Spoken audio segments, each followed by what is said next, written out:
Student next जो animal है जिसमें हम एक्सक्रीशन का प्रोसेस डिस्कस करेंगे वो है अर्थवर्म।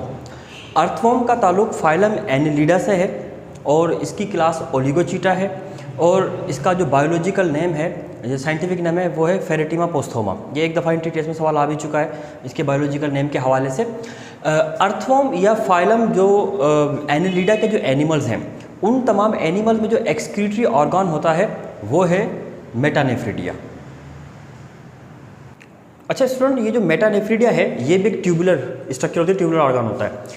इस ट्यूब की दो ओपनिंग होती हैं, एक फनल शेप एक ओपनिंग होती है जो कहलाती है नेफ्रोस्टोम, जो कि बॉडी कैविटी के अंदर होती है, जबकि दूसरी ओपनिंग जो बॉडी सरफेस के ऊपर होती है दैट इज कॉल्ड नेफ्रिडियोपोर।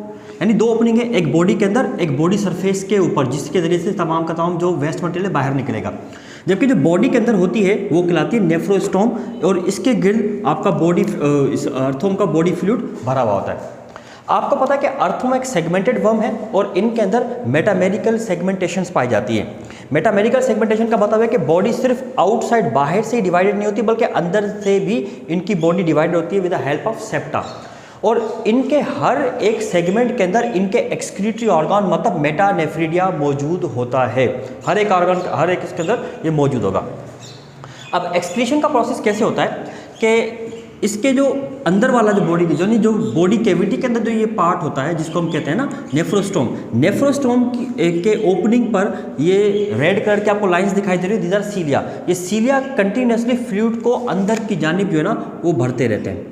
ठीक है, ये बॉडी फ्लूइड जो होता है जो कि बॉडी के सेल्स के साथ कांटेक्ट में होता है उसको भरते रहते हैं और इसके बाद ये फ्लूइड इस फनल शेप स्ट्रक्चर से आने के बाद इन ट्यूब्स के ज़रिए से ट्रेवलिंग स्टार्ट कर देता है।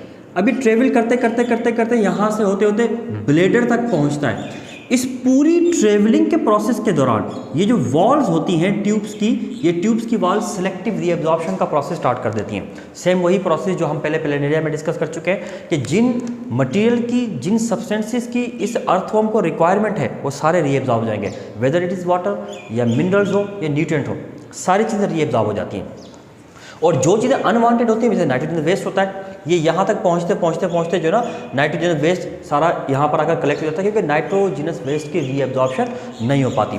और जब ये फ्लूइड ब्लेडर तक पहुँचता है तो इसमें से तमाम यूजफुल सब्सटेंसेस या वांटेड सब्सटेंसेस रीअब्जॉर्ब हो चुके हैं और अनवांटेड सब्सटेंसेस आकर ब्लेडर के अंदर भरना शुरू कर देते हैं। जैसे ब्लेडर भर के मुकम्मल हो जाता है ये तमाम वेस्ट मटेरियल इस नेफ्रिडियोपोर के जरिए से बॉडी सरफेस के थ्रू बॉडी से बाहर एक्सक्रीट आउट कर दिया जाता है।